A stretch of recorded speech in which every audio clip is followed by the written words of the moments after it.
আপু, তুমি আমাকে এখানে নিয়ে এসেছো কেন? আমাকে প্লিজ ছেড়ে দাও। মা বাবা অনেক চিন্তা করছে।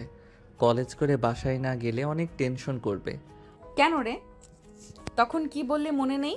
কি যেন বলেছিলে, ও আমাকে একা পেলে কি যেন করবি বলেছিলি?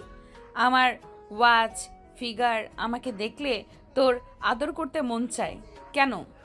এখন তো এক রুমে দরজাটাও বাইরে থেকে লাগানো, আয় আদর কর।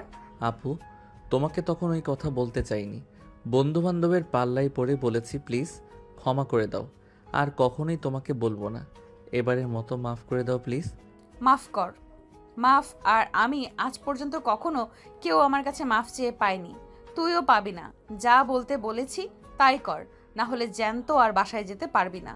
ভুলে যাস না, আমি কিন্তু নেতার মেয়ে। আমার বাবাকে দেখে এই শহরের সবাই ভয় পায়। নেহার কথা শুনে স্বাধীন অনবরত ঘামতে লাগে। নেহা স্বাধীনের কাছে এসে টিস্যু দিয়ে স্বাধীনের মুখ থেকে ঘাম মুছে দিতে লাগে। কিরে, তুই এভাবে ঘুমাচ্ছিস কেন? যেখানে ঘুমাবো আমি সেখানেই তুই ঘুমাচ্ছিস। প্লিজ আপু, আমাকে ক্ষমা করে দাও। তখন আমি ওই কথাটা বলার জন্য সরি তো বলছি। প্লিজ ছেড়ে দাও। আমি ছোট্ট একটা বাচ্চা।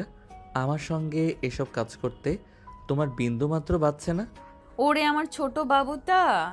বাবু, তখন তো আমার দিকে তাকিয়ে এইসব কথা বলতেছিলে। তখন মনে ছিল না তুমি ছোট বাবু, আমি তোমার সিনিয়র, আমার দিকে নজর দেওয়া তোমার ঠিক হয়নি। এখন এইসব শুনতে চাচ্ছি না। যা করতে বলেছি কর, না হলে তুই কিন্তু জ্যান্ত বাসায় ফিরতে পারবি না, তোর মরদেহ বাসায় ফিরবে। নেহার কথায় স্বাধীন অনবরত ঘামতে লাগে। ধীরে ধীরে পিছনের দিকে যেতে লাগে। নেহাই স্বাধীনের দিকে আসতে লাগে। এক পর্যায়ে স্বাধীন গিয়ে দেওয়ালের সঙ্গে পিঠ ঠেকে যায়। আর কোনো রাস্তা খোলা নেই তার জন্য। নেহা স্বাধীনের কাছে এসে স্বাধীনের দুহাত মুষ্টিবদ্ধ করে ফেলে। কিরে, কাঁপছিস কেন ভাই? আমি তো নিজেই তোর কাছে ধরা দিয়েছি, আমাকে আর জোর করে ওইসব করতে হবে না। আয়। দেখো আপু, আমাকে যেতে দাও। না হলে উল্টাপাল্টা কিছু করে ফেললে আবার বাবুর মা হয়ে গেলে আমাকে দোষ দিতে পারবে না। আরে, আমি তো এটাই চাচ্ছি তোর কাছ থেকে, বুঝতে পারছিস না? শুরু কর, বাবুর মা বানিয়ে দিয়ে দেখি তোর কত জোর। কথাটা বলে নেহা স্বাধীনের হাত ছেড়ে দেয় এবং নিজের উপর থেকে ওড়না সরিয়ে ফেলে।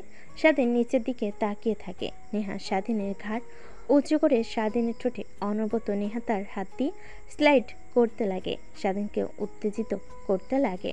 স্বাধীন নিজেকে আর কন্ট্রোল করতে না পেরে নেহাকে শক্ত করে জড়িয়ে ধরে। স্বাধীনের এই রূপ দেখে নেহা ভয় পেয়ে যায়। স্বাধীনের দিকে বড় বড় চোখ করে তাকায়, কিন্তু সেই দিকে স্বাধীনের কোনো হেলদোল নেই। আরে, কি করছিস? ছাড় দেখি, তোকে ভয় দেখানোর জন্য এখানে নিয়ে এসেছি। প্লিজ উল্টোপাল্টা কিছু করিস না, ছেড়ে দে আমাকে। অনেকবার বলেছি, আপনি আমার কোনো কথাই শুনেননি। এখন আমাকে উত্তেজিত করে উল্টাপাল্টা কথা বলা হচ্ছে। ওয়েট, দেখাচ্ছি। তারপর স্বাধীন নেহাকে ছেড়ে দিতে নেহা দৌড় দিয়ে বের হতে যায় দরজা দিয়ে। স্বাধীন দৌড়ে দরজার কাছে গিয়ে ভেতর থেকে লাগিয়ে দেয়। তারপর নেহাকে পাজা করে তুলে খাটের উপর নিয়ে এসে ফেলে দেয়।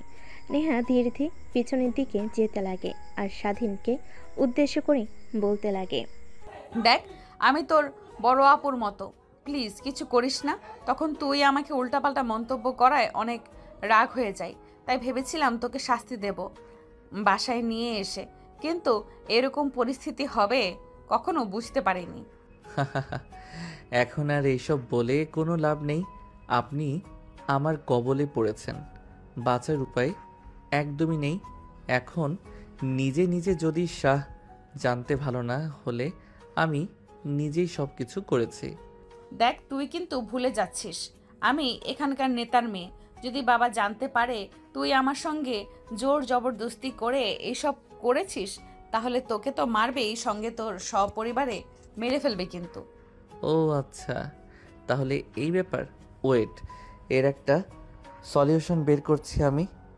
কথাটা বলে স্বাধীন খাট থেকে উঠে তার পকেট থেকে ফোন বের করে ভিডিও অন করে পাশের টেবিলে রেখে দেয়। তারপর নেহার উপর সে ঝাঁপিয়ে পড়ে। পরে নেহা অনবরত স্বাধীনের হাত থেকে বাঁচার চেষ্টা করে, কিন্তু পারে না। সে কখনোই ভাবতে পারেনি যে স্বাধীনকে শাস্তি দিতে গিয়ে সে নিজেই এরকম পরিস্থিতিতে পড়বে। শেষমেশ কোনো উপায় না পেয়ে স্বাধীনের সঙ্গে রেসপন্স করতে লাগে। এইভাবে প্রায় 2 ঘন্টা পার হয়ে যায়। তখনই দরজায় কড়া নাড়তে লাগে। কি রে, 2 ঘন্টা হয়ে গেল দুজন ভিতরে কি করছিস? নাকি তোর উপরে স্বাধীন ঝাঁপিয়ে পড়েছে? দরজা খোল। নেহা কথা বলতে যাবে এর আগে স্বাধীন নেহার ঠোঁটের সঙ্গে নিজের ঠোঁট মিশিয়ে দেয়। নেহা অবাক হয়ে যায়। সেইভাবে 5 মিনিট পার হতে স্বাধীন ছেড়ে দেয় নেহাকে। হাঁপাতে হাঁপাতে বলতে লাগে, আপু প্লিজ দরজা খোলো। নেহা আপু আমাকে বেঁধে রেখেছে, আমাকে অনেক মারছে, প্লিজ দরজা খুলে দাও। কান্না মিশ্রিত কণ্ঠে কথাগুলো বলতে লাগে। সাথী অবাক হয়ে যায় নেহা তার বান্ধবীর উদ্দেশ্যে কথা বলতে যাবে এর আগে স্বাধীন তার হাত দিয়ে নেহাকে চুপ করতে ইশারা করে যে কথা বলতে যাবে। অমনি হাত দিয়ে নেহার মুখ চেপে ধরে, শুধু করতে লাগে। ঠিক তখনই ওই পাশ থেকে নেহার বান্ধবী বুঝতে পারে যে স্বাধীনকে নেহা মারছে, তাই হাসতে হাসতে বলে, না না না, দরজা খোলা একদমই যাবে না। দেখ, সিনিয়র আপুদের দিকে নজর দিলে কি হতে পারে, সেখানে আবার নেতার মেয়ের দিকে নজর দিয়েছিস, একটু তো শাস্তি পেতেই হবে। থাক, যতক্ষণ না নেহা ওকে ছাড়ছে ততক্ষণ আমরা দরজা খুলতে পারবো না। আর নেহা, দেখিস ছেলেটাকে যেন মেরে না ফেলিস। হ্যাঁ, আত্মরা করে রাখিস, মরে গেলে আবার কেস হতে পারে আমাদের নামে, তখন আবার কিন্তু উল্টা ঝামেলায় পড়তে হবে। কথাটা বলেই ওই পাশ থেকে নেহার বান্ধবীরা চলে যায়। নেহার অনেক রাগ হতে লাগে, কিন্তু কি আর করার, সে নিজেই সিংহের সামনে এসে নিজেকে ধরা দিয়েছে। নেহার নিজেকে কন্ট্রোল করতে না পেরে কান্না করতে লাগে। স্বাধীন নেহাকে কান্না করতে দেখে বলে, আরে আপু কান্না করছেন কেন? সবে তো একবার হলো, আরও কয়েকবার হোক। এমনিতেই মা বাবা আমাকে নিয়ে টেনশন করছে, লেট করে বাসায় ফিরলে কিছুই হবে না। প্লিজ আর না, আমাকে ছেড়ে দে। তোর সঙ্গে পাঙ্গা নিতে গিয়ে আমি হাড়ে হাড়ে টের পেয়েছি, শরীর ব্যথা করছে অনেক। স্বাধীন বাঁকা হাসি দিয়ে নেহার দিকে এগিয়ে যেতে লাগে। নেহা অনবরত কান্না করেই চলেছে, সেই দিকে স্বাধীনের কোনো ভ্রুক্ষেপই নেই। স্বাধীন তার চাহিদা মিটিয়ে নেহার উপর শুয়ে পড়ে। নেহা রেগে তার উপর থেকে স্বাধীনকে সরিয়ে দাঁড়ায়। স্বাধীন নিজের তাল সামলাতে না পেরে ফ্লোরে পড়ে যায়। উঠে দাঁড়াতেই নেহা স্বাধীনকে ঠাস ঠাস করে 2টা থাপ্পড় লাগিয়ে দেয়। তার বাচ্চা, তুই আজকে যা আমার সঙ্গে করলি, এর জন্য তোকে হাড়ে হাড়ে পস্তাতে হবে, জেনে নিস। আর তোর কি বাসায় মা বোন নেই? আজ এই জায়গায় যদি তোর বোন হতো তখন কি করতি তুই, জানোয়ারের বাচ্চা? আমি বাবাকে সব কথা খুলে বলবো, তারপরে দেখি তুই কিভাবে এই পৃথিবীতে বেঁচে থাকিস। নেহা থাপ্পড় খেয়ে আর কথা শুনে স্বাধীন হাসতে লাগে। তারপর টেবিলের উপর থেকে ফোনটা হাতে নিয়ে ভিডিওটা অফ করে তারপর নেহাকে উদ্দেশ্য করে বলে, কি যেন বললি আমাকে আর আমার পরিবারকে মেরে ফেলবি তুই? এই যে ভিডিও দেখছিস না, যদি আমার আর আমার পরিবারের কোনো ক্ষতি হয় তাহলে এই ভিডিওটা ইন্টারনেটে ছেড়ে দেব, তারপর দেখব তুই আর তোর বাবা এই সমাজে কিভাবে মুখ দেখাস। যা হয়েছে সব ভুলে যা, মনে করেন এটা কালো অধ্যায়। কথাটা বলতে বলতে স্বাধীন তার নিজের শার্ট প্যান্ট ফ্লোর থেকে নিয়ে পরিধান করে নেয়। অন্যদিকে নেহা বিছানার চাদর জড়িয়ে নিজের শরীরের সঙ্গে অঝরে কান্না করছে। স্বাধীন সেই দিকে আর না দেখে দরজার লক খুলতেই দেখে দরজা খোলা। তারপর বাইরে চলে আসে, দেখে নেহার বান্ধবীরা সবাই দরজার সামনে দাঁড়িয়ে আছে। কি রে, তুই বাহিরে আসলি যে? ও আচ্ছা, নেহার তাহলে তোকে মারা শেষ হয়ে গেছে? কি মেরেছে, এখনো তো অক্ষত রয়েছিস তুই। আমি নেহার জায়গায় থাকলে তোকে একদম মেরে আত্মরা করে ফেলতাম। নেহার বান্ধবীর কথা শুনে স্বাধীন একটা মুচকি হাসি দিয়ে বাড়ি থেকে বের হয়ে যায়। তারপর গাড়ির ভিতর থেকে ব্যাগ নিয়ে হাঁটতে লাগে তার বাসার দিকে। অনেক রাত হয়ে গেছে। ফোনটা হাতে নিয়ে পাওয়ার অন করে দেখে রাত 11টা বাজছে। সঙ্গে সঙ্গে দেখে তার বাবার অনেকগুলো মিসড কল এসেছে। স্বাধীন তড়িঘড়ি করে কল ব্যাক করে। কি রে বাবা, কোথায় তুই? তোকে এতবার ফোন করলাম কিন্তু ফোন রিসিভ করছিস না। রাত 11টা বাজছে, এত রাত অবধি বাইরে ঘোরাফেরা করছিস তুই? জলদি বাসায় আয়, কত চিন্তা করছি আমি আর তোর মা। তাড়াতাড়ি বাসায় আয় বাবা। টেনশন করো না, আমি তাড়াতাড়ি চলে আসছি। এক বন্ধুর বাসায় গিয়েছিলাম, ও ইনভাইট করেছিল ওর বার্থডে পার্টিতে, তাই ফোন পকেটে রেখেছিলাম সাইলেন্ট করে, তাই তোমার ফোন কল দেখতে পাইনি। আমি রওনা দিয়েছি, একটু পরে বাসায় চলে আসব, টেনশন করো না। তারপর স্বাধীন ফোন রেখে দেয়। অন্যদিকে নেহার বান্ধবীরা স্বাধীনের বাঁকা হাসির কারণ বুঝতে পারল না। রুমের মধ্যে উকি মেরে দেখে নেহা বিছানার চাদর জড়িয়ে ধরে কান্না করছে। নেহার বান্ধবীরা যা বোঝার বুঝে ফেলে, দৌড়ে নেহার কাছে এসে বলে, তোকে আগেই বলেছিলাম ছেলেটা ভালো না, ওকে নিয়ে এসব করিস না। বললি না একটু ভয় দেখাবি, এখন নিজের কি অবস্থা করেছিস ভাবতে পারছিস? এবার তোকে কে বিয়ে করবে? তোর বাবা যদি জানতে পারে তাহলে কি হবে জানিস? এই বিষয়টা যদি বাহিরের লোক জানাজানি হয়ে যায় তাহলে তুই আর আঙ্কেল মানুষের সামনে মুখ দেখাতে পারবি না। এই কুত্তার বাচ্চাকে আমি ছাড়বো না। ওর একদিন কি আমারে যে কয়দিন লাগে, ওর ইনফরমেশন বায়োডাটা সব আমি এখনই চাই। আর তোরা রুম থেকে চলে যা, আমি একটু একা থাকতে চাই। দেখ যা হবার তা হয়েছে, এটা নিয়ে ভেবে আর কোনো লাভ নেই। এখন ভাবতে হবে ওকে কিভাবে শায়েস্তা দেওয়া যায়। আর হ্যাঁ, উল্টোপাল্টা কোনো চিন্তা যেন মাথায় না আনিস। কথাটা বলেই নেহার বান্ধবীরা রুম থেকে বেরিয়ে আসে। নেহা গিয়ে দরজা লাগিয়ে দেয়। তারপর ওয়াশরুমে গিয়ে শাওয়ার ছেড়ে নিচে দাঁড়িয়ে অঝরে কান্না করতে লাগে। কুত্তার বাচ্চা, তোর কারণে আজ আমার এই অবস্থা। তোকে যে কি করব আমি নিজেও ভাবতে পারছি না। আর ওর কি দোষ? করা জায়গায় যে কোনো ছেলে থাকলেই এই কাজটাই করতো। আমারই উচিত হয়নি ওর সামনে গিয়ে এই ব্যবহার করা। নেহা, তুই কিভাবে পারলি একটা ছেলের সামনে গিয়ে ওকে উত্তেজিত করে নিতে? এখন নিজে ওকে দোষারোপ করছিস। স্বাধীন যেখানে স্পর্শ করেছিল প্রত্যেকটা স্থানে সাবান দিয়ে শক্ত করে ডলতে লাগে আর কান্না করতে লাগে।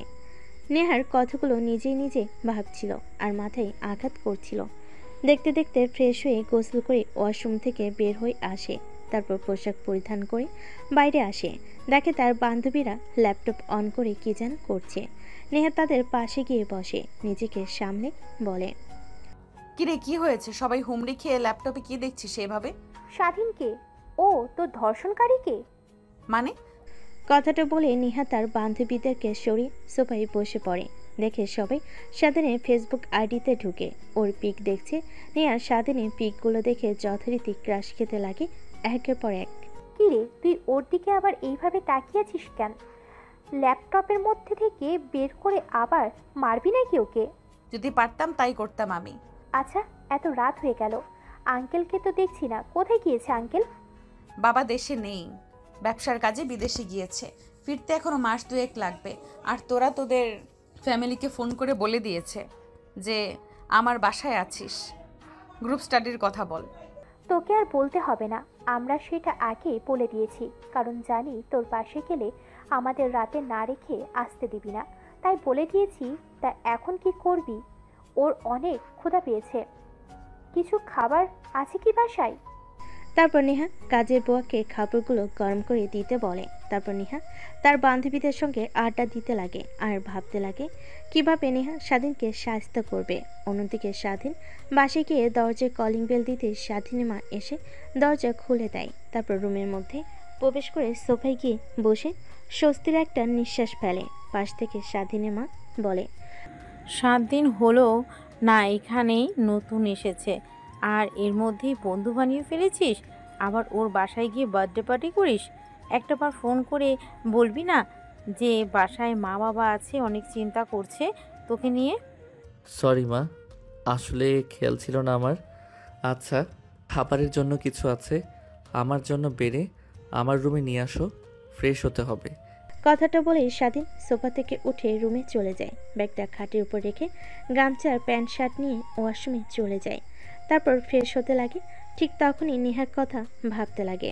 আসলে নেহার সঙ্গে কাজটা করা ঠিক হয়নি। কালকে কলেজে গিয়ে সরি বলতে হবে। আবার যদি উল্টাপাল্টা কিছু করে ফেলে তার ফ্যামিলির সঙ্গে কিংবা তার সঙ্গে, এসব ভাবছিল। তারপর গোসল করে ওয়াশরুম থেকে বের হয়ে এসে দেখে টেবিলের উপর ভাত রেখে গিয়েছে তার মা। তারপর খাওয়া দাওয়া করে খাটের উপর শুয়ে ঘুমানোর চেষ্টা করতে লাগে, কিন্তু তার দু চোখে কোনো ঘুম ধরা যায় না। বারবার নেহার কথা মনে আসতে লাগে। তারপর স্বাধীন ফোন বের করে ফেসবুকে গিয়ে নেহার নাম লিখতে আইডি চলে আসে। তার প্রোফাইলে ঢুকে একের পর এক ছবি স্ক্যান করতে লাগে। স্বাধীনে কেন জানি নেহার প্রতি অনেক মায়া কাজ করতে লাগে। তারপরে মেসেঞ্জারে গিয়ে আইডিতে হাই লিখে মেসেজ করে। অন্যদিকে নেহার বান্ধবীরা সবাই স্বাধীনের প্রোফাইল ভিজিট করে পিক দেখছিল। ঠিক তখনই মেসেজ দেখে সবাই অবাক হয়ে যায়। তারপর নেহার বান্ধবী গিয়ে মেসেজ ওপেন করে রিপ্লাই দিতে যাবে, এর আগে নেহা বলে, দেখ উল্টাপাল্টা একদম কিছু লিখবি না, ঠিক আছে? কি রে, দেখছি তোর স্বাধীনের প্রতি এত কেয়ারিং দেখাচ্ছিস কেন? কি হয়েছে? নাকি দুর্বল হয়ে গেলি? তুই ভালোবেসে ফেললি নাকি? দেখ কি বলছিস? ভালোবাসা, তাও আবার ওর মতো ছোট লোকের বাচ্চাকে? কখনোই না। বাবা একবার দেশে আসুক, তারপর দেখ ওর অস্তিত্ব খুঁজে পাস কিনা তোরা। সে অপেক্ষাতেই রইলাম, দেখি তুমি কি করো। আবার যেন মন মতোই ক্ষতি না পাল্টাই তোর। নেহার অনেক রাগ হতে লাগে তার বান্ধবীদের কথা বলার ধরন দেখে, কিন্তু কিছুতেই বুঝতে দেয় না। তারপর ল্যাপটপটা বন্ধ করে ঘুমোতে যেতে বলে সবাইকে। তারপর সবাই একসঙ্গে ঘুমিয়ে পড়ে। মেসেজের অপেক্ষা করতে লাগে, কোনো তো রিপ্লাই না পেয়ে সে মনমরা হয়ে ঘুমিয়ে পড়ে। পরের দিন সকালবেলা স্বাধীন ঘুম থেকে উঠে ফ্রেশ হয়ে খাবার দাবার খেয়ে কলেজের উদ্দেশ্যে বেরিয়ে পড়ে। বাসার বাহিরে সে রিক্সার জন্য অপেক্ষা করতে লাগে, কিন্তু রিক্সা পায় না। ঠিক তখনই সামনে দিয়ে নেহা তার প্রাইভেট কার নিয়ে যাচ্ছিল। পাশে স্বাধীনকে দেখে রীতিমতো অবাক হয়ে যায়, কিন্তু গাড়ি দাঁড় না করিয়ে সোজা চলে যেতে লাগে। একটু পর স্বাধীন রিক্সা পেয়ে যায়, তারপর রিক্সা করে কলেজে চলে আসে। রিক্সার ভাড়া মিটিয়ে কলেজে প্রবেশ করতে দেখে নেহার বান্ধবীরা যেখানে বসে আড্ডা দিত সবাই ওইখানে বসে আছে। স্বাধীন যেতে নিলে তখনই পাশ থেকে একটা ছেলে বলতে লাগে, ওই এদিকে আয়, শোন। স্বাধীন বাধ্য ছেলের মতো ছেলেটার কাছে গিয়ে দাঁড়ায়। তারপর ছেলেটা স্বাধীনকে পর্যবেক্ষণ করে বলে, এই কলেজে কি নতুন? তোকে তো এর আগে কখনো দেখিনি। হ্যাঁ ভাই, নতুন বাবা। এই শহরে নতুন পোস্টিং হয়ে এসেছে, সেই সুবাদে আজ আগের এই শহরে ছিলাম। সেই শহর থেকে আমরা সপরিবারে চলে এসেছি, তারপরে এই কলেজে ভর্তি হয়েছি। ও আচ্ছা, তা ভালো।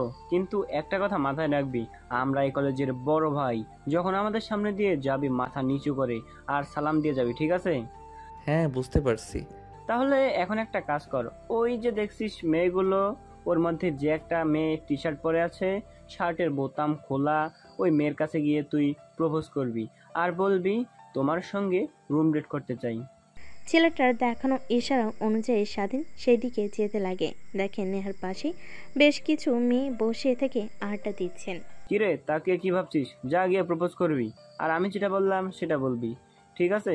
তা না হলে তোকে বড় ভাইদের কথা না মানার কারণে কলেজে পোলাপানদের দিয়ে অনেক মারাবো, বলে দিলাম। স্বাধীন বুঝতে পারে ভাইদের কথা না শুনলে তাকে অনেক মার খেতে হবে, তাই ছেলেটার দেখানো মেয়েদের অনুযায়ী স্বাধীন এগিয়ে যায়। তারপর সেখানে থাকা মেয়েটার কাছে গিয়ে হাঁটু গেড়ে হাতে একটা ফুল নিয়ে মেয়েটার দিকে তাকিয়ে ছেলেটার বলা কথাগুলো বলতে লাগে। সেখানে প্রত্যেকটা মেয়ে অনেক রেগে যায়। নেহার বান্ধবীরা কথাটা শুনে অনেক অবাক হয়।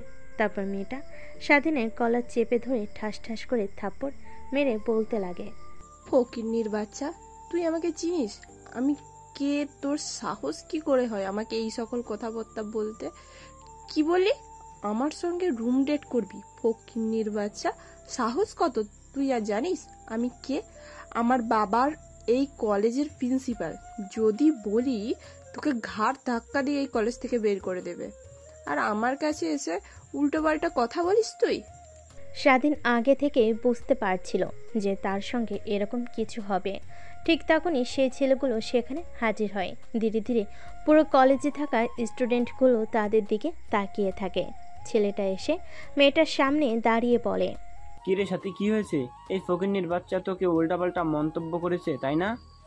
আপু, বিশ্বাস করেন, আমি বলতে চাইনি। এই ভাইয়াটা আমাকে বলতে বলেছে আপনাকে কথাগুলো, না হলে আমাকে নাকি কলেজের পোলাপানদেরকে দিয়ে মায়ের খাওয়াবে। তাই আমি ভয় পেয়ে আপনাকে এই কথাগুলো বলেছি। প্লিজ ক্ষমা করে দাও আমাকে। কি? আমি আমি সাথীকে এইসব কথা বলতে বলেছি? হ্যাঁ, কুত্তার বাচ্চা, আমার নিজের দোষ করে আবার আমার নামে চাপিয়ে দিচ্ছিস? তোর খবর আছে। এই তোরা দেখছিস কি? মার শালাকে। কথাটা বলতে যত দেরি স্বাধীনকে সবাই মারতে তত দেরি করে না। এক এক করে প্রত্যেকটা ছেলে সে স্বাধীনকে মারতে লাগে। তারপর ছেলেটা হকি স্টিক নিয়ে স্বাধীনকে মারতে লাগে। স্বাধীনের মাথায় আঘাত পড়তেই স্বাধীন অজ্ঞান হয়ে মাটিতে লুটিয়ে পড়ে। পাশ থেকে চিৎকার দিয়ে নেহার বান্ধবীরা নেহাকে জড়িয়ে ধরে বলে, উচিত শিক্ষা পেয়েছে কুত্তার বাচ্চা। ওকে এই শাস্তি দেওয়াই উচিত ছিল। সবাইকে আজে বাজে মন্তব্য করা, তোকে করেছে কাল, আজ প্রিন্সিপাল স্যারের মেয়েকে উচিত শিক্ষা পেয়েছে। এই তোরা ওকে আরো মার।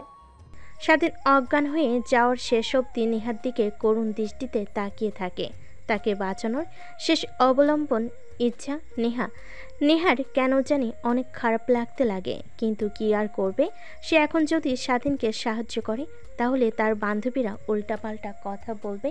মারতে মারতে স্বাধীনের নাক মুখ দিয়ে রক্ত বের হতে লাগে। প্রিন্সিপাল স্যার ম্যাডাম এসে সকলকে সরে যেতে বলে স্বাধীনের এই করুণ দশা দেখে সবাই ভয় পেয়ে যায়। ছেলেটাকে এমনভাবে মেরেছে যে হাত পা দিয়ে রক্ত বের হচ্ছে। নেহার কেন জানি অনেক খারাপ লাগে। আর কোনো কিছুর তোয়াক্কা না করে নেহা আর আরেকটা ছেলে স্বাধীনকে ধরাধরি করে গাড়িতে করে নিয়ে স্টার্ট দিয়ে হসপিটালের দিকে যেতে লাগে। নেহার বান্ধবীরা সবাই অবাক হয়ে যায় নেহার কাণ্ড দেখে। তারপর তারা নিজেদের মধ্যে কানাঘুষা করতে লাগে। কি রে, এর আবার কি হলো? স্বাধীনকে দেখে এরকম রিয়াক্ট করলো কেন? আরও শাস্তি পেয়েছে, ওর তো খুশি হওয়ার কথা। উল্টো নেহা ওকে নিয়ে হসপিটালে গেল। নিশ্চয়ই এর মধ্যে কোনো না কোনো কিছু আছে। নেহা স্বাধীনকে বোধহয় ভালোবেসে ফেলেছে। অন্যদিকে নেহার বান্ধবীকে নিয়ে হসপিটালে চলে আসে ডাক্তার। স্বাধীনের করুণ দশা দেখে আইসিইউতে ভর্তি করে পাশে থাকা ছেলেটা বলতে লাগে, আপু, ওরে হাল হলো কি করে? আর এইভাবে মারলো কে? তারপর নেহা সব কথা খুলে বলে।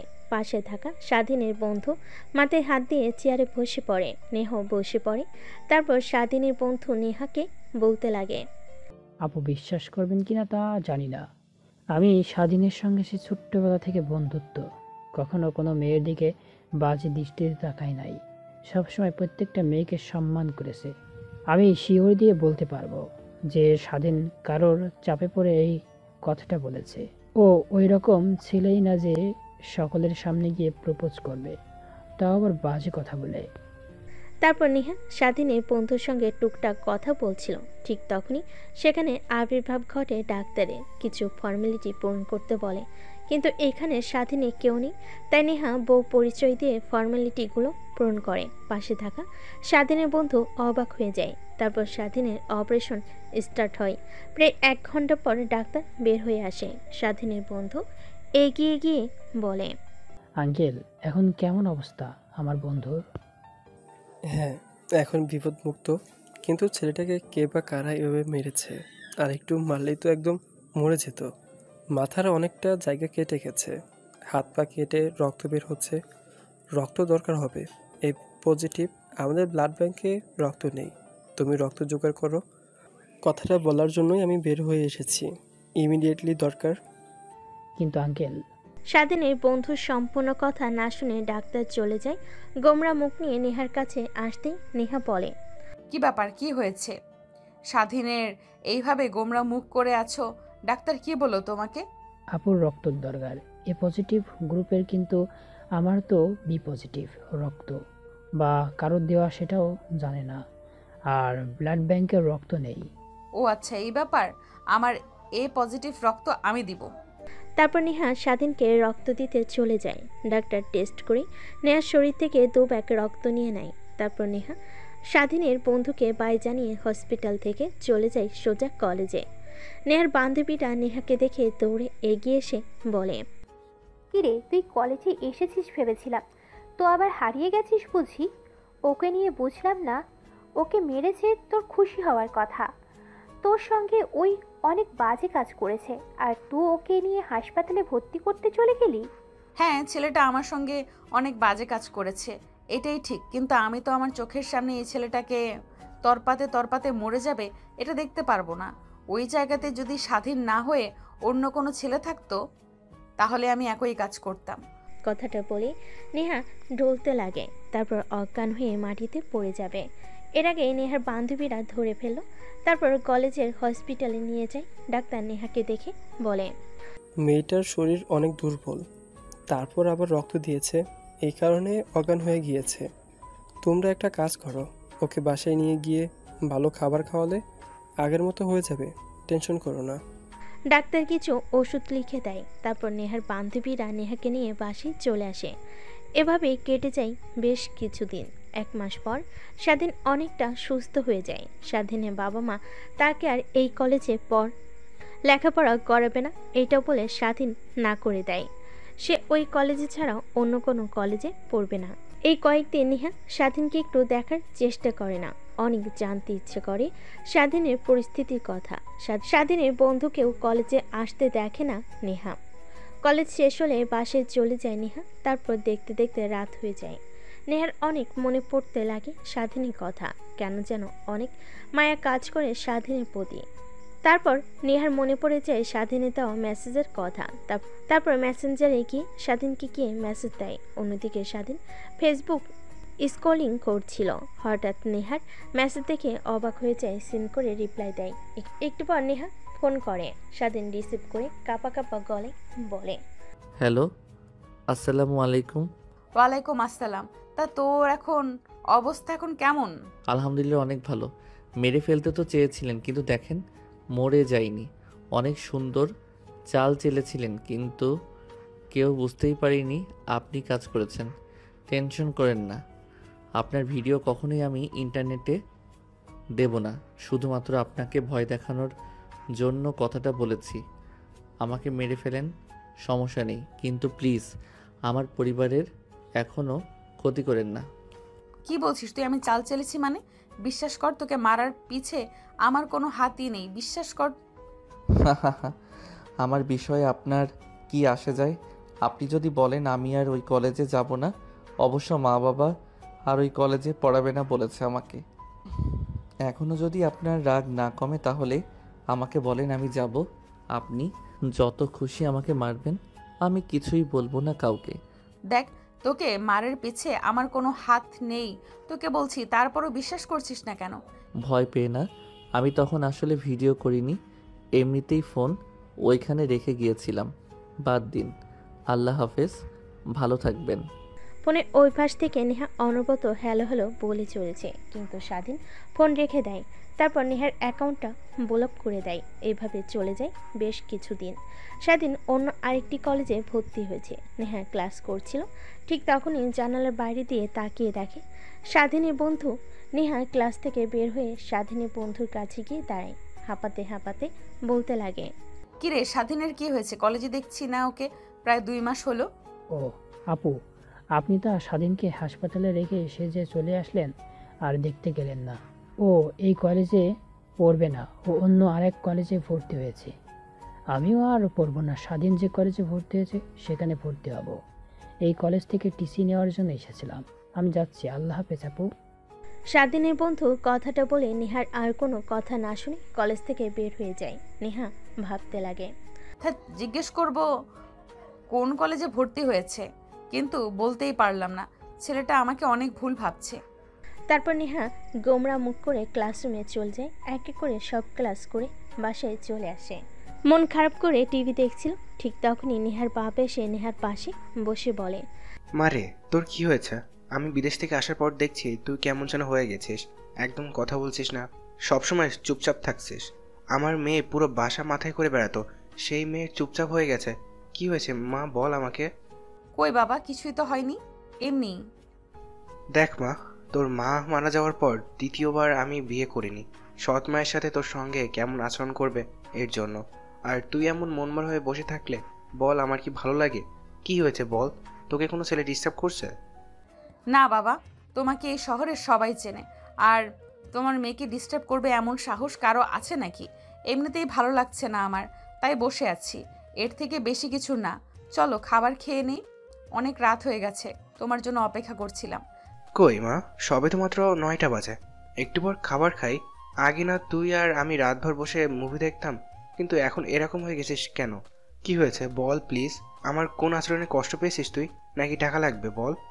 না বাবা, কেন জানি এমনিতেই ভালো লাগছে না কিছুতেই, তাই চলো খাবার খেয়ে নিই। তারপর নেহার জোড়াজুড়িতে নেহার বাবা চলে যায় খাবার টেবিলে।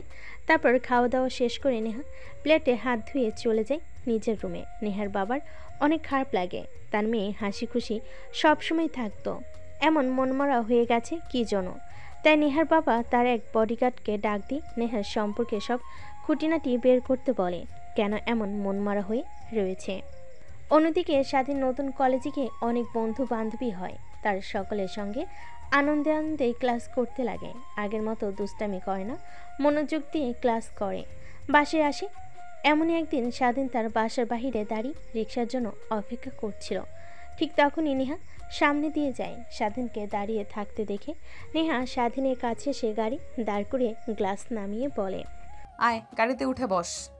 স্বাধীন মাথা নিচু করে গাড়ির মধ্যে নেহাকে দেখে অন্যদিকে তাকিয়ে থাকে। নেহার অনেক রাগ হতে লাগে, কিন্তু মিষ্টি সুরে স্বাধীনকে কি আবার ডাকে। দেখ, আমি এখানে সিন ক্রিয়েট করতে চাচ্ছি না, প্লিজ গাড়িতে উঠে বস। তোর সঙ্গে কিছু কথা বলার আছে আমার, একটু বোঝার চেষ্টা কর। বিশ্বাস কর, কথাটা বলেই আর তোকে কোনো বিরক্ত করব না। আমি চিরতরে তোর লাইফ থেকে সরে যাব। তারপর স্বাধীন নেহার কথা শুনে গাড়িতে উঠে বসে। সামনের সিটে বসতে নেহা গাড়ি স্টার্ট দিয়ে একটা পার্কে চলে যায়। স্বাধীন বলতে লাগে, আপু, আমাকে এইখানে নিয়ে আসলেন কেন? কলেজে যেতে হবে আমাকে। একদিন ক্লাস না করলে কিছুই হবে না, কিন্তু তোকে এই কথাগুলো না বলতে পারলে বিশ্বাস কর অনেক খারাপ লাগছে আমার। তারপর নেহা আর স্বাধীন পার্কের ভিতরে গিয়ে একটা বেঞ্চিতে গিয়ে বসে পড়ে। দুজনের মধ্যে অনেকটা দূরত্ব। এই দূরত্ব থেকেও মনের দূরত্ব অনেক। ঠিক তখনই নেহা স্বাধীনের কাছে গিয়ে স্বাধীনের 2 হাত চেপে ধরে বলতে লাগে, দেখ, আমি জানি তুই আমাকে অনেক বাজে আর খারাপ মেয়ে হিসেবে চিনিস, কিন্তু বিশ্বাস কর আমি মোটেও অমন না। আর তুই ভাবছিস কলেজে যে তোকে মেরেছে ওর মধ্যে মেন ভিলেন হচ্ছে আমি, কিন্তু বিশ্বাস কর আমি কিছুই করিনি। ইভেন আমার তো তোর প্রতি কোনো ক্ষোভ নেই, কারণ আমি বুঝতে পেরেছি যে দোষটা আমারই ছিল। তোর জায়গায় ওখানে যে কোনো ছেলে থাকলে আমার সঙ্গে একই কাজ করতো। ও আচ্ছা, এই কথা তো এই কথা তা আগে বলবেন না? আমি কোনো কিছুই মনে করিনি, যা হবার তা হয়ে গেছে। আর একটা কথা, প্লিজ আমাকে ক্ষমা করে দিন ওই দিনের জন্য। আসলে নিজের ছিলাম না, আপনার সঙ্গে হুট করে ওইসব হয়ে গিয়েছে, ক্ষমা করে দিয়েন। আর হ্যাঁ, যদি পারেন তো অবশ্যই এইসব পোশাক না পরে বাঙালি মেয়েদের মতো 3 পিস আর পায়জামা পরবেন, এতে আপনাকে অনেক ভালো লাগবে। দেখ, সত্যি করে বলছি, তোকে আমি ভালোবেসে ফেলেছি, অনেক অনেক ভালোবাসি, নিজের জীবনের থেকেও বেশি। তুই যদি কিভাবে আর কেন তোকে ভালোবেসে ফেলেছি সেটা আমি নিজেও জানি না। নেহার কথা শুনে স্বাধীন হাসতে লাগে। নেহা স্বাধীনের হাসির দিকে অপলক দৃষ্টিতে তাকিয়ে থাকে। একটু পর স্বাধীন হাসি থামিয়ে দিয়ে বলে, ও রিয়েলি? কোটিপতি বাবার একমাত্র মেয়ে, সরি নেতার একমাত্র মেয়ে আমার প্রেমে পড়েছেন? এটা আবার নতুন প্ল্যান বুঝি আমাকে মারার জন্য? আর মারতে হবে না। হ্যাঁ, আমি ভুল করেছি, আপনার কাছ থেকে ক্ষমা চাচ্ছি। তা যদি না মানেন, আমাকে যদি বলেন পুরো বাজারের সামনে আপনার পা জড়িয়ে ধরে মাপ চাইতে, সেটাও পারবো, কিন্তু এই আজে বাজে কথা বলবেন না আর আমাকে। নেহার কেন জানি অনেক রাগ হতে লাগে। রেখে স্বাধীনকে শক্ত করে জড়িয়ে ধরে। স্বাধীন অবাক হয়ে যায়, নিমিষে যেন পুতুলের রূপান্তর হয়। স্বাধীন নেহাকে ধাক্কা দিয়ে সরিয়ে দিয়ে বলে, ধ্যাত, বাজে একটা মেয়ে। আপনার মতো মেয়েকে কখনোই ভালোবাসা যায় না। নিজে ঠিক নেই, বাবার ঠিক নেই। স্বাধীনের বলা কথাগুলো শুনে নেহার অনেক রাগ উঠে যায়। নিজের রাগকে আর কন্ট্রোল করতে না পেরে স্বাধীনের গালে ঠাস ঠাস করে থাপ্পড় লাগিয়ে দিয়ে নিজের চোখগুলো হাত দিয়ে মুছে বলে, আমারই ভুল হয়েছে। তোর মতো একটা ছেলেকে ভালোবেসেছি যে কিনা মেয়ে দেখলেই হুমড়ি খেয়ে পড়ে, দেহের লালসা, আর আমাকে তুই বলছিস আমি বাজে মেয়ে? দেখ, ভালো হয়ে যা, চাই না তোর কারণে আর কোনো মেয়ের জীবনটা নষ্ট হোক। কথাটা বলে নেহা চলে আসতে যাবে। ঠিক তখনই মাথা ঘুরে পড়ে যেতে লাগে। স্বাধীন গিয়ে ধরে ফেলে। নেহা স্বাধীনকে ধাক্কা দিয়ে দূরে সরিয়ে দিয়ে বলে, একদম তুই আমাকে টাচ করবি না, আমি বাজে মেয়ে, তাই না? স্বাধীনের কেন জানি নেহার বলা কথাগুলো তীরের মতো এসে মুখে বাঁধে। তারপর নেহাকে ছেড়ে দেয় না। স্বাধীন নেহাকে বেঞ্চের উপর বসিয়ে দেয়। তারপর দোকান থেকে পানির বোতল নিয়ে এসে নেহার দিকে এগিয়ে দেয়। নেহা পানির বোতল নিয়ে ঢক ঢক করে পানি খেতে লাগে। স্বাধীন এতক্ষণে নেহার দিকে ভালোভাবে তাকিয়ে দেখে। এখন তাকিয়ে দেখে নেহা আগের থেকে অনেকটা চেঞ্জ হয়ে গিয়েছে। চোখের নিচে কালি, বোধহয় অনেক রাত জাগে। দু চোখ লাল মনে হয়, অনেক কান্না করে। আমি ঠিক আছি, আর তুই চলে যেতে পারবি একা, নাকি আমি তোকে কলেজে নামিয়ে দিয়ে আসবো? আমি একাই যেতে পারবো, আর নিজের দিকে খেয়াল রাখবেন। কথাটা বলেই স্বাধীন পার্ক থেকে বের হয়ে রিক্সা নিয়ে কলেজে আর না গিয়ে বাসে চলে আসে। দরজায় কলিং বেল দিতেই স্বাধীনের মা এসে দরজা খুলে দেয়। স্বাধীনের দিকে ড্যাপ ট্যাপ করে তাকিয়ে থাকে।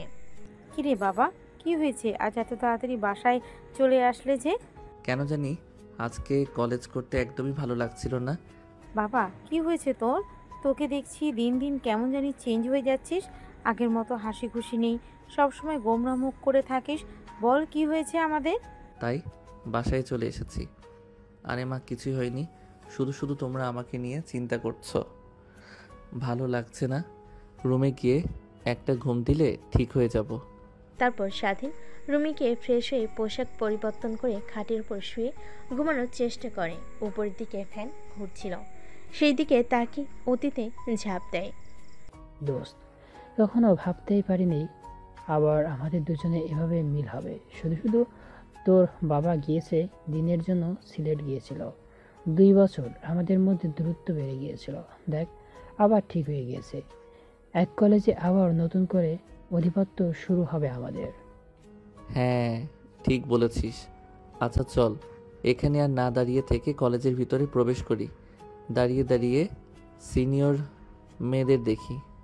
মেয়েদের আমার অনেক ভালো লাগে। আপনারা হয়তো শুনলে অবাক হবেন, রাইটারেরও সিনিয়র মেয়ে অনেক পছন্দ। আচ্ছা চল, কিন্তু তুই আগের থেকে একদম চেঞ্জ হয়ে গিয়েছিস জানিস। তারপর স্বাধীন আর তার বন্ধু ভিতরে প্রবেশ করে কলেজে একটা গাছের নিচে গিয়ে দাঁড়িয়ে সিনিয়র মেয়েদের দিকে দেখতে লাগে আর আজে বাজে কথা বলতে লাগে স্বাধীন। ঠিক তখনই সামনে দিয়ে নেহা আর নেহার বান্ধবীরা যায়।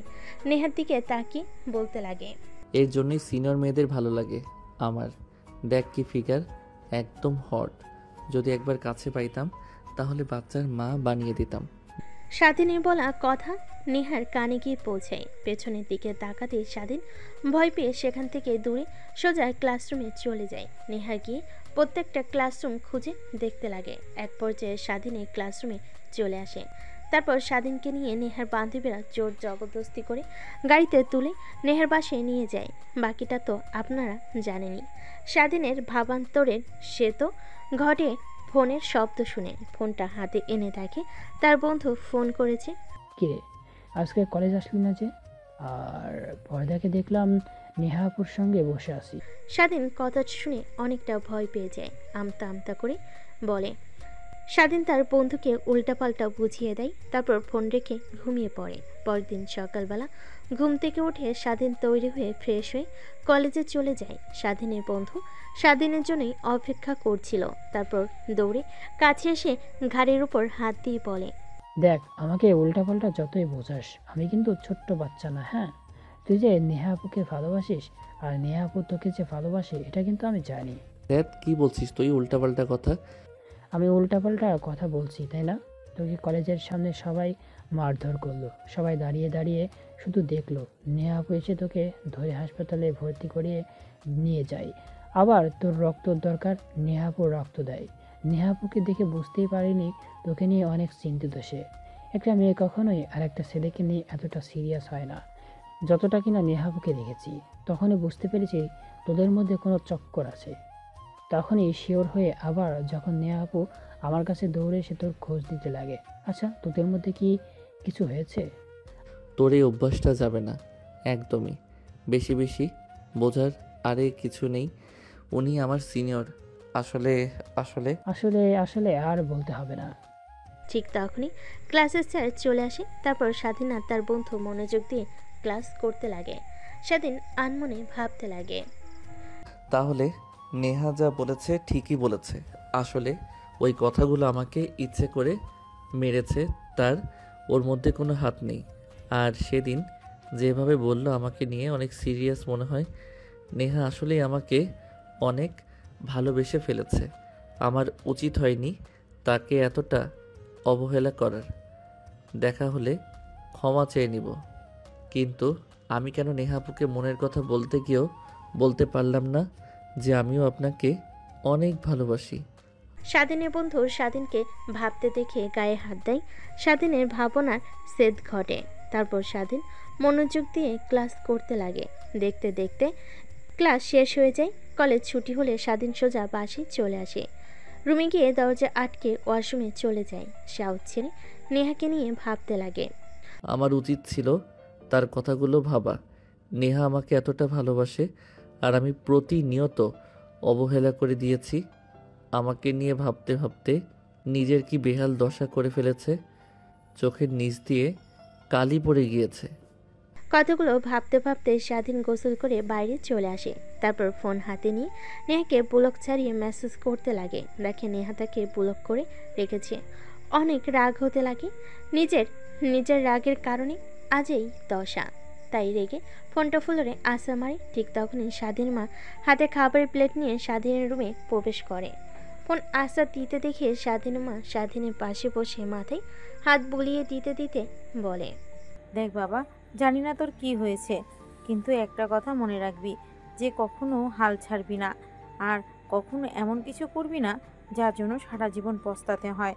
কথাটা বলে স্বাধীনের মা রুম থেকে চলে যায়। স্বাধীন খাবার খেয়ে হাত ধুয়ে খাটের উপর শুয়ে থেকে ঘুমানোর চেষ্টা করে। অন্যদিকে নেহা তার বাবার সঙ্গে খাবার টেবিলে বসে খাবার খাচ্ছিল। ঠিক তখনই বমি বমি ফিল হয়। দৌড়ে খাবার টেবিল থেকে উঠে বেসিনে চলে যায়। তারপর বমি করতে লাগে। নেহার বাবা মেয়ের এই হাল দেখে দৌড়ে নেহার কাছে আসে।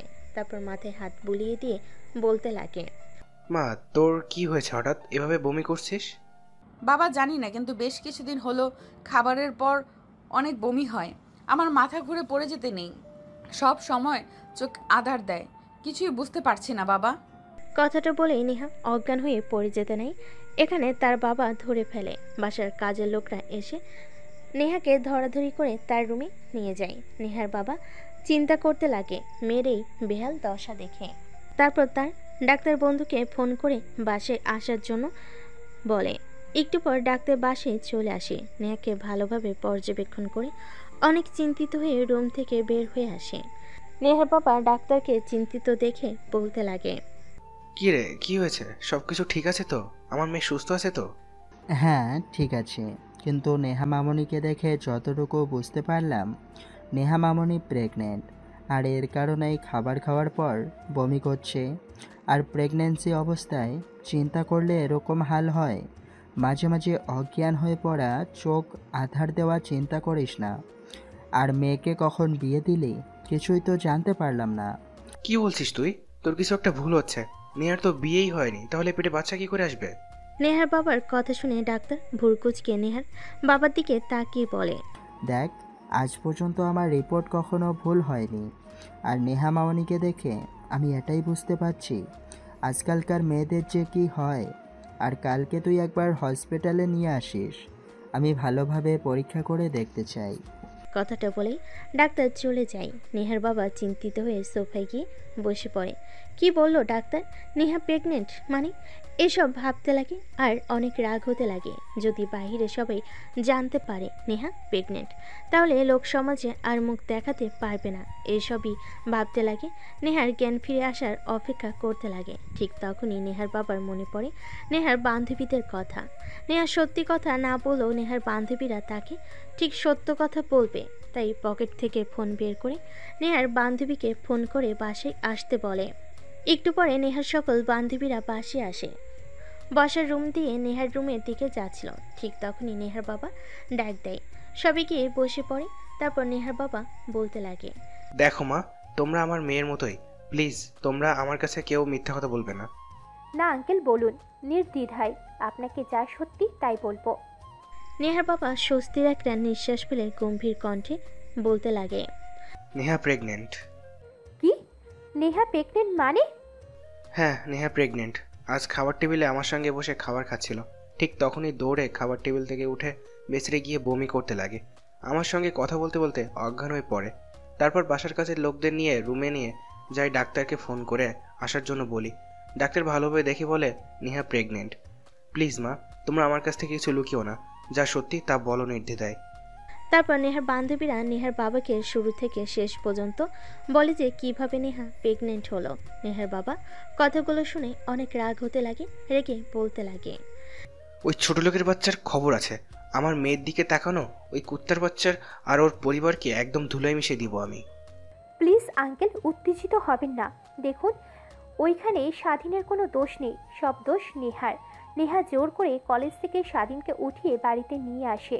তারপর ভয় দেখাতে লাগে, কিন্তু স্বাধীনকে ভয় দেখাতে গিয়ে নিজেই এই অবস্থা হবে নেহা কখনো ভাবতেও পারেনি। নেহার বাবাকে নেহার বান্ধবীরা ভালোভাবে বোঝাতে লাগে। নেহার বাবা বুঝতে পারে যে স্বাধীন ছেলেটার কোনো দোষ নেই, সব দোষ নেহার। তাই নেহার বান্ধবীদেরকে প্রশ্ন করে, আচ্ছা, তুমি কি ওই ছেলেটার বাসার অ্যাড্রেস জানো? না আঙ্কেল, জানি না। প্লাস বেশ কিছুদিন ধরে স্বাধীনকে কলেজে দেখতে পাচ্ছি না। কলেজে মারামারি হয়েছিল সকল ছেলেদের, স্বাধীনকে অনেক মেরে এরপর থেকে কলেজে আসে না। হয়তোবা অন্য কোনো কলেজে ভর্তি হয়েছে কিংবা শহর ছেড়ে চলে গিয়েছে, দেখছি না। শুধু এইটুকুই জানি, নাম স্বাধীন। এইটুকু হলেই চলবে। আর তোমরা কেউ জানো নেহাকে বলো না যে ও প্রেগনেন্ট। ফিরলে ওর সঙ্গে সবাই হাসি মুখে কথা বলবে, ওকে যেন কিছু বুঝতে দিও না। ঠিক আছে আঙ্কেল। তারপর নেহার বাবা সেখান থেকে বের হয়ে যায়। বডিগার্ডকে সারাদিনে ইনফরমেশন বের করতে বলেন। কোন দিক দিয়ে নেহার বান্ধবীরা সবাই নেহার রুমে চলে যায়। দেখে নেহা খাটের উপর শুয়ে আছে। রুমের মধ্যে কারোর উপস্থিতিতে টের পেয়ে নেহা তাকায়, দেখে তার বান্ধবীরা। তারপর আদর্শ হয়ে নেহা তার বান্ধবীদের সঙ্গে কথা বলতে লাগে। কে তোরা? তাও আবার সবাই একসাথে? আরে না, কিছুই হয়নি। আঙ্কেল ফোন করেছিল, বলল তুই অজ্ঞান হয়ে গেছিস হঠাৎ করে, তাই এসেছি তোকে দেখার জন্য। তা কি হয়েছে তোর? কিছু হয়নি, তোরা এসেছিস ভালো হয়েছে, অনেকদিন পর আড্ডা দিতে পারবো। রাখ সেই সকল কথা। আঙ্কেল বলল তুই ঠিক মতো খাওয়া দাওয়া করিস না, সবসময় চিন্তিত হয়ে থাকিস, আগের মতো চঞ্চল নোস। কি হয়েছে তোর, আমাদেরকে খুলে বল। তাহলে শোন, আমি স্বাধীনকে অনেক ভালোবেসে ফেলেছি। স্বাধীনকে বোঝাতে পারছি যে কতটা ভালোবাসি। ওকে যতবার গিয়েছি ততবার অবহেলা করে, আর প্রত্যেকবার আমাকে ভুল বুঝে গিয়েছে। আমি নাকি ছেলেদের নিয়ে ওকে মেরেছি। কলেজে বারবার শুধু একটা কথাই বলে চলেছে। আমি অনেকবার বোঝানোর চেষ্টা করেছি, কিন্তু আমার কথা একদমই বোঝার চেষ্টা করছে না। কি করব এখন কিছুই মাথায় আসছে না। ও আচ্ছা, তাহলে এই ব্যাপার। আপনি আপনার রাজাকে নিয়ে টেনশন করে নিজের এই হাল করে ফেলেছেন। একবার আয়নার দিকে তাকা, নিজের কি হাল করেছিস। চোখে নিচ দিয়ে কালি, ঠিক মতো ঘুমাস না, ঠিক মতো খাওয়া দাওয়া না করে শরীরের কি হাল করেছিস। নেহা তার বান্ধবীদের জড়াজড়িতে এক পর্যায়ে উপরের দিকে তাকিয়ে গম্ভীর একটা নিঃশ্বাস ফেলে বলতে লাগে। নেহা তার বান্ধবীদের কথা শুনে আয়নার দিকে তাকায়। দেখতে পাই এই 3 মাসে অনেক পরিবর্তন হয়ে গিয়েছে। চোখের কালি আগে থেকে অনেকটা রোগা হয়ে গিয়েছে, ঠিকমতো খাওয়া দাওয়া না করে। দেখিস, আর ওকে যদি পেতে চাস তাহলে এইভাবে ভেঙে পড়লে তো আর হবে না। দেখ, হাল ছাড়লে কখনোই হবে না। আর আমি যা মনে করি, স্বাধীন তোর জন্য একদমই পারফেক্ট না। ও অনেক ছোট, তোর থেকে প্রায় 2 বছরের জুনিয়র। আর তুই না আমাদেরকে বড় বইলা বলেছিলি যে ওকে শেষ করে ফেলবি। ওর পরিবার সহ তোর বাবা দেশে ফিরলেই উল্টে দেখি আমাদের মহারানী তার মেরে ফেলার নায়ককে ভালোবেসে ফেলেছে। কথাগুলো বলে নেহার বান্ধবীরা নেহাকে পচাতে লাগে। নিমিষেই গম্ভীর মুখটা হাসি মেখে যায়। এজন্যই বলে জীবনে বন্ধুর প্রয়োজন আছে। অন্যদিকে স্বাধীনে কেন জানি নেহার কথা অনেক মনে হতে লাগে। নিজের অজান্তেই নেহাকে নিয়ে ভাবা শুরু করে। সজীবের কাছ থেকে কথাটা শোনার পর নেহার কাছ থেকে ক্ষমা চাইতে মরিয়া হয়ে পড়ে। কিন্তু নেহার তো আর বাসা চেনে না। কলেজের সামনে গিয়ে অনেক দাঁড়িয়েছে, কিন্তু কলেজে আর আসে না। ফেসবুক থেকে ব্লক করে রেখেছে, সব বই বন্ধ। এইসবই ভাবছিল শুয়ে থেকে। ঠিক তখনই ফোন বাজতে লাগে। ফোনটা হাতে নিয়ে দেখে অচেনা একটা নাম্বার। কানের কাছে নিতেই বলতে লাগে, আসসালামু আলাইকুম। কে? শালা, আমার নাম্বার তো সেভ করা নেই। আমি সজীব। ও তুই? তা কি মনে করে? কিরে, তোর কি হয়েছে? ঠিকমতো কলেজে আসিস না, আসলেও আনমনা হয়ে থাকিস। আমি সারাক্ষণ দেখি রুমের বাইরেও বের হোস না। আগে প্রত্যেক দিন পাড়ার মাঠে জাতীয় ক্রিকেট খেলার জন্য, এখন তাও যাস না। কি হয়েছে আমাকে খুলে বল। আর তোর জন্য একটা সারপ্রাইজ আছে, বাসার নিচে আয়। দেখ, ভালো লাগছে না। আমার ঘরের ভিতর থাকতেই অনেক ভালো লাগে। কিছু বললেই বল, আর আমার রুমে আয়। নেহা আপুর অ্যাড্রেস খুঁজে পেয়েছি। কি? সত্যি? হ্যাঁ সত্যি, নিচে আয়। কথাটা শুনে স্বাধীন আনন্দিত হয়ে খাট থেকে উঠে পড়ে। তারপর ওয়াশরুমে গিয়ে ফ্রেশ হয়ে পোশাক পরিবর্তন করে বাড়ি চলে আসে। এসে দেখে সজীব দাঁড়িয়ে আছে বাইক নিয়ে। তারপর সজীবের বাইকে উঠে বসে পড়ে। একটু পর একটা আলিশান বাসার সামনে গিয়ে বাইক দাঁড় করে। সজীব বাড়ির দিকে ইশারা করে বলে, স্যার, এটা আপনার সিনিয়র গার্লফ্রেন্ডের বাড়ি। ধ্যাৎ শালা, কি বলছিস তুই? গার্লফ্রেন্ড মানে আমার সিনিয়র আপু হয়। বলে যাস না তুই কিন্তু নেহা। হ্যাঁ ভাই, আর বলতে হবে না। একটা মেয়ের জন্য পাগল রাতে ঠিকমতো ঘুমায় না, সবসময় বাসায় পড়ে থাকেন, আবার বলেন সিনিয়র আপু। তোর মুখ মেরে ভেঙে দিব শালা। আরে সত্যি বলছি, শুধুমাত্র ক্ষমা চাওয়ার জন্য এখানে এসেছি। ক্ষমা চেয়ে সোজা বাসায় চলে যাব। তারপর স্বাধীন আর তার বন্ধু বাসার নিচে দাঁড়িয়ে বোঝার চেষ্টা করে কোনটা নেহার রুম, কিন্তু আলিশান বাড়ি অনেকগুলো রুমের মধ্যে কিভাবে বুঝতে পারবে যে কোনটা নেহার রুম। এভাবে অনেকটা সময় পার হয়ে যায়, কিন্তু নেহার দেখা পায় না। আরে শালা হয়েছে, তোর বসে থাকতে থাকতে তোর মশার রক্ত খেয়ে পুড়িয়ে ফেলবে।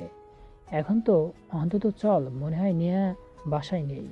আমার কেন জানি মনে হচ্ছে নেহা বাসায় আছে, আর একটু পরে বেলকনিতে আসবে।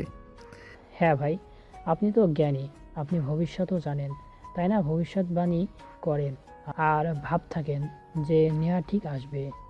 চললাম, বসে থেকে মশার কামড় খেতে পারবো না আর। এতক্ষণ দাঁড়িয়ে থাকলি, আর একটু দাঁড়িয়ে থাক প্লিজ। দেখ, যা করার তাড়াতাড়ি কর। তুই নিজেও তো বললি যে ভালোবাসিস না, তারপর আবার তাকে দেখার জন্য এখানে অপেক্ষা করছিস।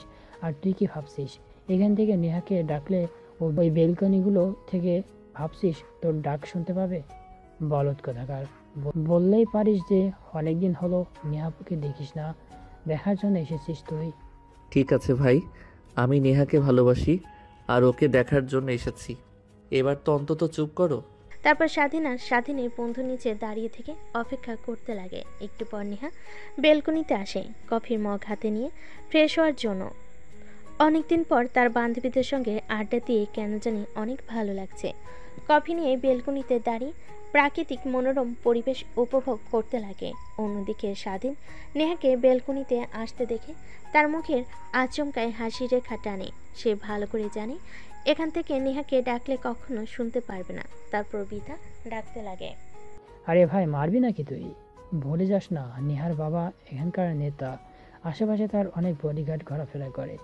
যদি কেউ দেখতে পাই যে এখানে দাঁড়িয়ে থেকে নেহা নেহা বলে রাখছিস, তোকে তো মারবে, সঙ্গে আমাকেও মেরে ফেলবে। ভাই, এবার অন্তত চুপ কর। তারপর স্বাধীন চুপ হয়ে যায়। নেহা যতক্ষণ বেলকনিতে দাঁড়িয়েছিল ততক্ষণ মন ভরে দেখে নেয়। চলে যেতে গাড়ি করে স্বাধীন বাসায় চলে আসে। রাতে নেহাকে নিয়ে অনেক কল্পনা করতে লাগে যে সে নেহাকে ভালোবেসে ফেলেছে। যেভাবেই হোক সরি বলে নেহাকে আপন করে নিতে হবে। ভাবতে ভাবতে স্বাধীন ঘুমিয়ে পড়ে। অন্যদিকে নেহার বাবা স্বাধীনের সম্পর্কে সব কিছু পেয়ে যায়। পরদিন সকাল হতে স্বাধীন যখন কলেজে চলে যায়, নেহার বাবা স্বাধীনদের বাসায় আসে। তারপর স্বাধীনের বাবা মার সঙ্গে কথা বলতে লাগে। স্বাধীনের মা বাবা ছেলের এরকম কাণ্ড দেখে অবাক হয়ে যায়। তারা নিজেরাই বিশ্বাস করতে পারে না, কিন্তু এত বড় একটা নেতা প্লাস বিজনেসম্যান তাদের বাসায় এসে কথাটা বলেছে, অবশ্যই সত্যি হবে। আর তারপর তারা নিজেদের মধ্যে আরও কিছু কথা বলে একটা সিদ্ধান্ত নেয়। এভাবে পেরিয়ে যায় দিনটা। রাতের বেলা নেহা খাবার টেবিলে বসে ফ্রুটস খাচ্ছিল। ঠিক তখনই পাশ থেকে নেহার বাবা বলতে লাগে, মারে, আমি তোর বিয়ে ঠিক করেছি আমার বন্ধুর ছেলের সঙ্গে। কথা দিয়ে এসেছি আমি, আগামী শুক্রবার তোর বিয়ে। হাতে মাত্র 2টা দিন, আর বিয়েটা পারিবারিকভাবে হবে। আর তোর বান্ধবীদেরকে আসতে বলিস। নেহা তার বাবার কথা শুনে অবাক হয়ে যায়। কি বলছে তার বাবা? হাত থেকে কাটা ফল পড়ে যায়। ড্যাব ড্যাব করে নেহা তার বাবার দিকে তাকিয়ে থাকে। বাবা, কি বলছো তুমি? তোমার মাথা ঠিক আছে? আমি তাও আবার বিয়ে করব? অসম্ভব, এখন পারবো না। আমি কথা দিয়ে এসেছি, আর তুই ভালো করে জানিস আমি কখনোই আমার কথা নড়চড় করি না, এখনো করব না। কিন্তু বাবা, আমি লেখাপড়া করছি, এই সময়ে বিয়ে, আর আমি অনেক বড় হওয়ার ইচ্ছে আছে বাবা, তুমি আমাকে বিয়ে দিও না। আর দেখ, তোর কাছ থেকে কোনো কথা শুনতে চাচ্ছি না আমি। আমার বন্ধুদেরকে কথা দিয়ে এসেছি, আর ওরা বিয়ের সব কাজ শুরু করেছে। তুই যদি বিয়ে না করিস তাহলে তুই আমার মরা মুখ দেখবি, এই কথাটাই বলে দিলাম। কথাটা বলেই নেহার বাবা খাবার টেবিল থেকে উঠে চলে যায়। নেহা অঝরে কান্না করতে থাকে। বারবার স্বাধীনের কথা কেন জানি মনে হতে লাগে। ঘরে গিয়ে দরজা আটকে দিয়ে কান্না করতে লাগে। অন্যদিকে স্বাধীনের বাবা মার সঙ্গে বসে খাবার খাচ্ছিল। এমন সময় স্বাধীনের বাবা বলতে লাগে, বাবা, আমি আর তোর মা একটা ডিসিশন নিয়েছি, ঠিক করেছি।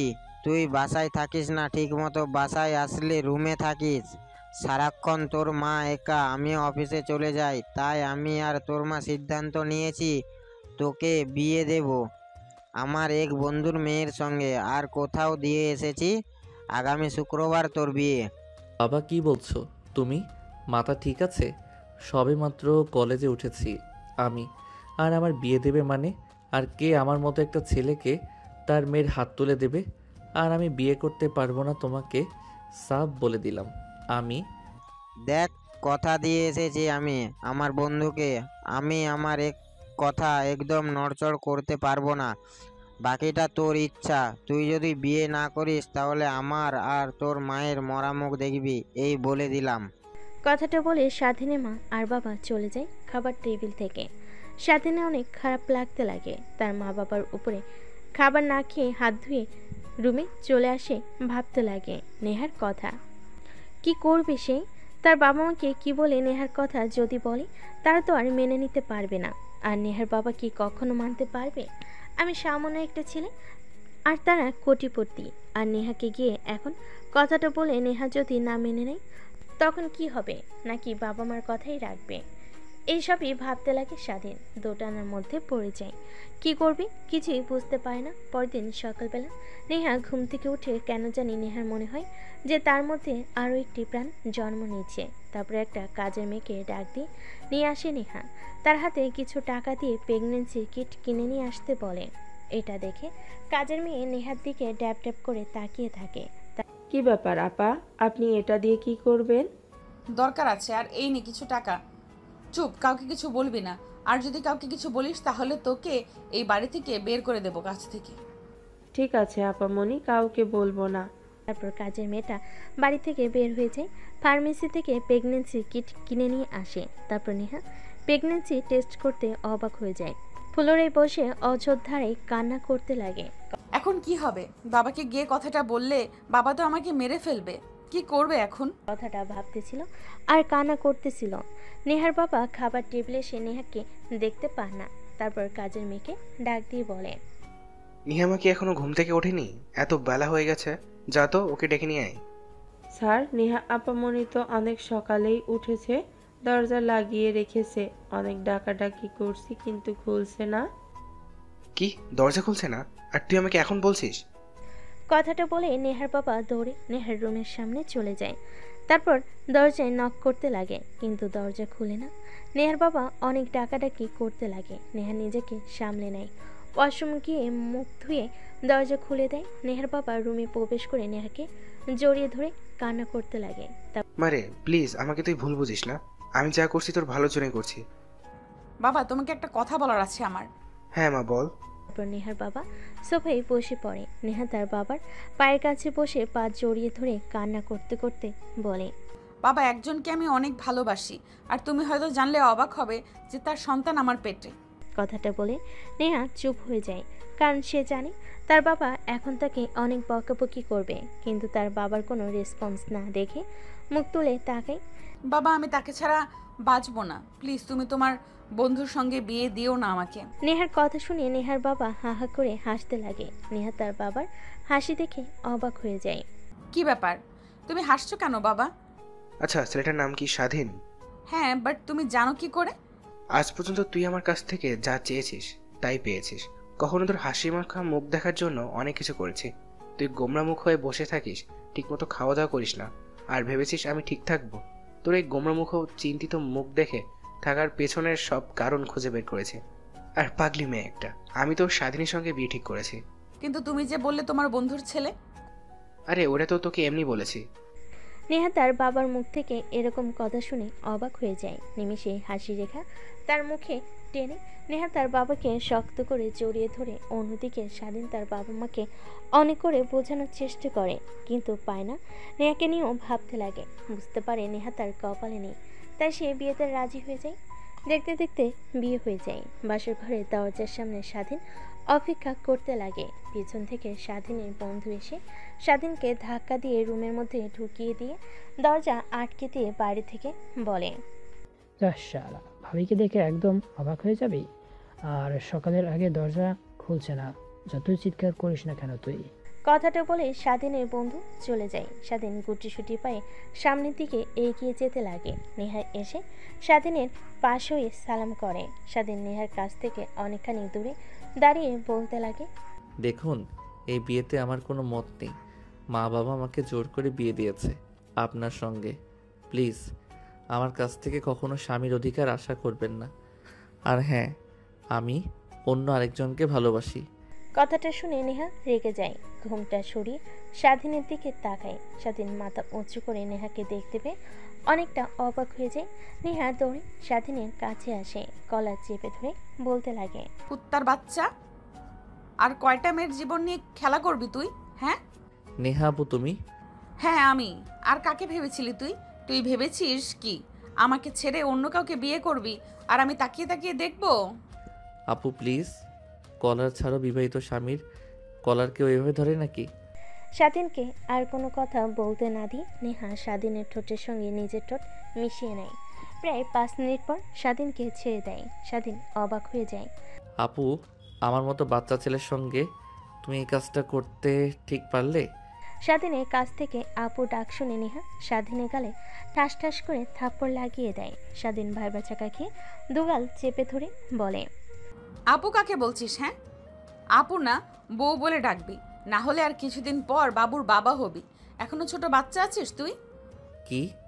হ্যাঁ, ওই দিন যে তুই আমার সঙ্গে ওটা করেছিলি, এরপর আমার পেটে বাচ্চা চলে আসে।